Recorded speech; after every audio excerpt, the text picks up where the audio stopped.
How I learned to actually study before it was too late. When I first got to university, I was confident. I thought I could wing exams like I had in high school, intense cramming for a night or two, coffee, and raw willpower. The first semester taught me a brutal lesson. I failed a midterm because I tried to memorize everything 2 days before the test. I remembered facts for a few hours, then watched them evaporate. That failure forced me to stop treating studying as a last-minute sprint and start treating it like a real skill. The turning point came when I read about the forgetting curve and memory consolidation. The idea that memory decays quickly unless you review it, that what you learn today can be mostly gone in a week without revision, was a revelation. Once I understood the curve, I stopped cramming and started scheduling short, repeated reviews.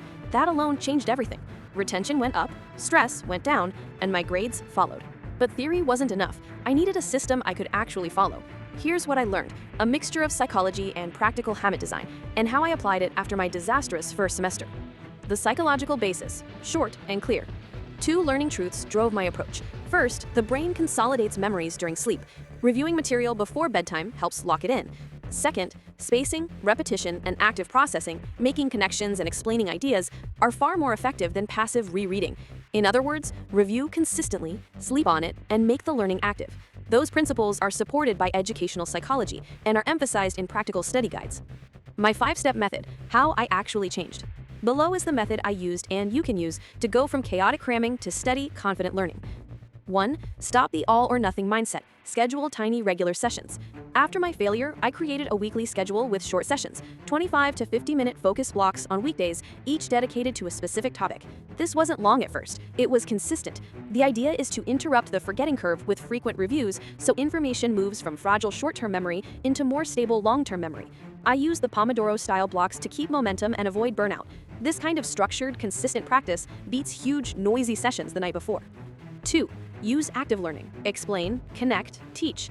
Passive reading is seductive. It feels like you're learning, but it's shallow. I began writing short summaries in my own words, making concept maps, and crucially, pretending to teach the idea to someone else. When you teach, gaps appear instantly. You discover what you don't actually understand. This explain-to-learn trick made complex ideas suddenly manageable. Many education guides recommend converting study content into teachable chunks because teaching forces retrieval, which strengthens memory. 3. Swap screens for paper, print, and write by hand. At first, I used PDFs and laptop notes because they're convenient. Then I switched large portions of my study to printed texts and handwritten notes. Writing by hand forces you to process information, summarize it, and structure it.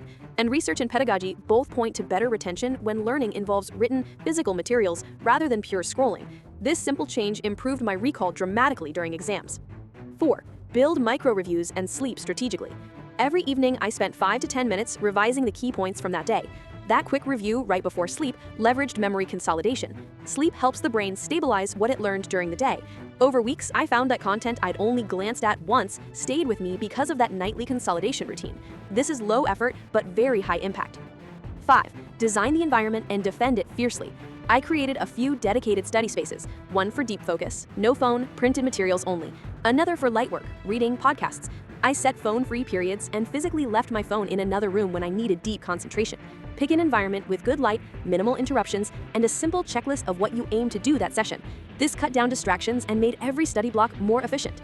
Practical advice like this appears in many study guides because context and environment heavily influence how well you focus and retain. How I handled exam stress and test prep differently. In the run-up to big tests, I stopped trying to ingest new material at the last minute. Instead, I turned my spaced reviews into practice testing, past beepers, flashcards, and self-quizzing. Testing is a learning event. It strengthens retrieval pathways and reveals fragile areas.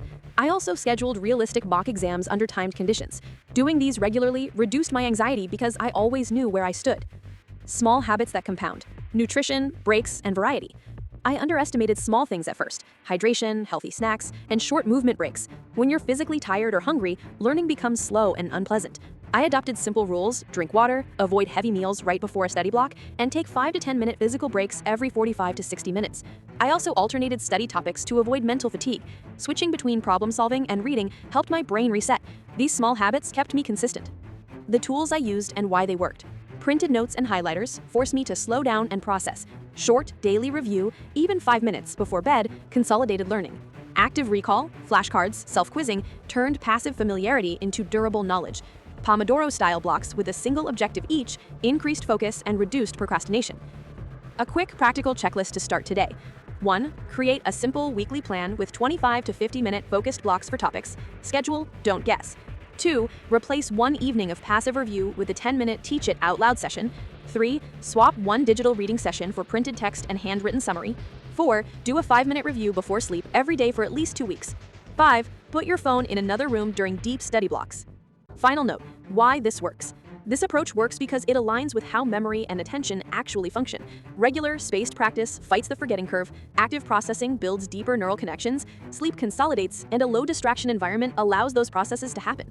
Once I stopped fighting my brain's nature and started working with it, studying stopped being a panic-inducing chore and became an organized and predictable part of my week. Grades improved, but more importantly, I felt calmer and more capable.